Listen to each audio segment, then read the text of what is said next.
কারে তুই প্রাণ মারতেছস? এ কি সত্যি তোর প্রাণ? না না, তুমি আমার প্রাণ না। আমি তোমার প্রাণ সখী। না, আমি বিশ্বাস করি না। কি হইলে তুমি আমার বিশ্বাস করবা? বিশ্বাস আমি করতে পারি তুমি যদি আমার দেওয়া পুতুলটা দেখাইতে পারো। পুতুল? প্রাণ আমার একটা পুতুল দিছিল, আমিও প্রাণের একটা পুতুল দিছিলাম। আমি প্রাণের দেওয়া পুতুলটা যত্ন করে রাখছি। তুমি যদি আমার সেই প্রাণ হও, তাইলে আমার দেওয়া পুতুলটা তুমি নিশ্চয়ই দেখাতে পারবা। আর যদি দেখাইতে পারো, তাইলে আমি তোমার বিশ্বাস করবো। কিন্তু সেই পুতুলটা আমার বাড়িতে, আমি তোমার অবশ্যই দেখাবো। তুমি আমার সময় দাও। দিলাম, আজ থেকে 3 দিন। শুক্রবারের আগে তুমি যদি সেই পুতুলটা দেখাইতে পারো, তাইলে আমি সব ছাইরা তোমার কাছে চলে আসুম।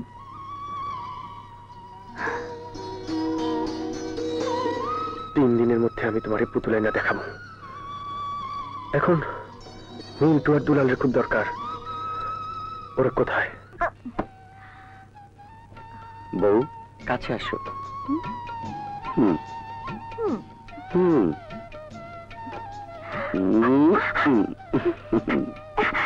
সারা রাত কাছে রাখো, মনে স্বাদ মিটবে। সারা রাত তো দূরের কথা, সারা জীবন কাছে থাকলেও মনের স্বাদ মিটবে না।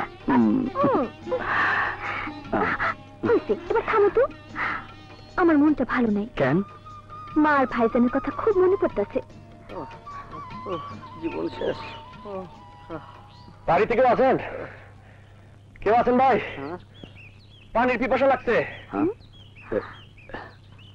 পানির পিপাসা কারে কয়? দোয়ালি না খাইলে বুঝতাম না। কেউ নাই নাকি? কে?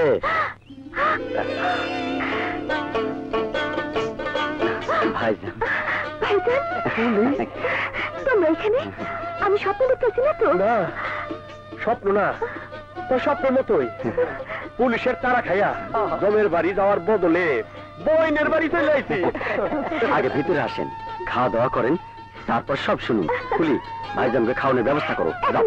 ভাইজান, সবই তো শুনলাম ভাইজান, কিন্তু 3 দিনের মধ্যে পুতুলটা আনবেন কেমনে? আমরা আনবো। তোমরা আনবা মানে? হ্যাঁ, ভাইজানের নামে খুনের কেস আছে, ওইখানে গেলে ধরা পড়ে যাইব। কিন্তু বাপজান তোকে দেখলে মাইরে ফেলাইবো। দেখবো না, আমরা ছদ্মবেশে যাবো। আপনার 2টা বয়, পুলিশ আর আব্বাজান, আমাকে একটা, শুধু আব্বাজান। ফকির সাইজা তার ডজ দিয়ে ঠিকই বাইরাম। আল্লাহ, আল্লাহ, আম্মা, দেখ শুনি কারবার, এত কথা